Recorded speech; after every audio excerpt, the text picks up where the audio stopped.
privilege and my honor to speak to you on behalf of the living earth, the images that we just saw move us so powerfully. The Sacred Earth Advocacy Network of Women's Earth Alliance is a pro bono legal, policy, and business advocacy network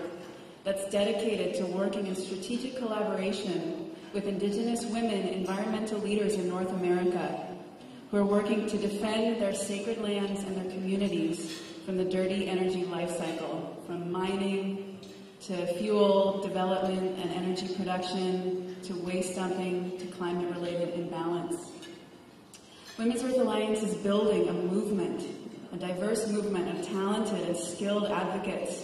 who are able to bring their resources and their experiences to bear on these pressing concerns. Many of our advocates are in the room tonight, and I want to thank all of you for your powerful contributions. I wish I could acknowledge each one, but there are some brilliant, dedicated people in this room, and I hope that you'll get to speak with them. In our first year, last year, I stood up here and spoke to you about the Advocacy Network as a vision, and now it's a reality, and it's full of life. And I'm really delighted to report to you that in our first year, we've enabled Indigenous women leaders from 10 environmental justice campaigns throughout North America to access crucial advocacy resources that would otherwise be unavailable because of financial constraints or isolation.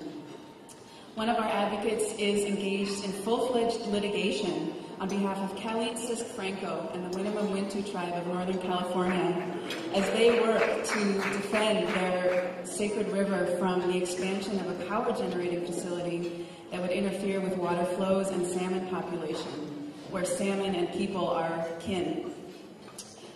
Our advocates provided a rapid response policy analysis for significant federal legislation that proposes to open Indian land to unregulated oil and gas exploration. And because of the work of our advocates, the leaders in the Environmental Awareness Committee of the Mandan, Hidatsa, and Arikara Nation in North Dakota, Jody White and Candy Mossett, were able to lift their voices and step forward to meaningfully participate in the legislative process. And advocates from Dominican University are working with Wahala Johns, Ine Begay, and Nikki Alex of the Navajo Green Economy Coalition as the coalition makes an unprecedented push for renewables development on tribal land in Navajo Nation.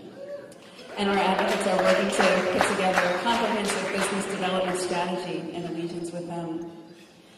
A key feature of our advocacy network are our advocacy delegations. And these are opportunities for women from the advocacy community across a broad spectrum, from environmental attorneys to human rights advocates to green business experts, to unite with Indigenous women leaders in their home communities for in-depth learning about these deep environmental challenges facing Native American nations, as well as truly deep witnessing as to how impacts to lands that are held sacred to Indigenous peoples, those impacts affect and implicate all of us. There's no boundary on the sacred earth, and women who participate in these advocacy delegations really understand that from the front lines. We just returned from a May 2010 delegation defending sacred places in the Southwest, and several of the delegates are here tonight. And in the fall, we'll return to Northern Arizona to meet with leaders in the Navajo Nation who are working on green energy for promoting a green economy in the Navajo Nation delegation. In the face of peak oil and the climate crisis, Indigenous women in North America are leading the way towards sustainable resource use, economic and social justice, and a balanced relationship with the living Mother Earth. And Women's Earth Alliance is honored to stand in alliance and in solidarity with these incredible women by mobilizing advocacy resources that can stop harmful development projects and that can promote sustainable energy policy and the protection of sacred places. So on behalf of all of this network and on behalf of the Mother Earth, I thank you so much for your support and for being with us tonight.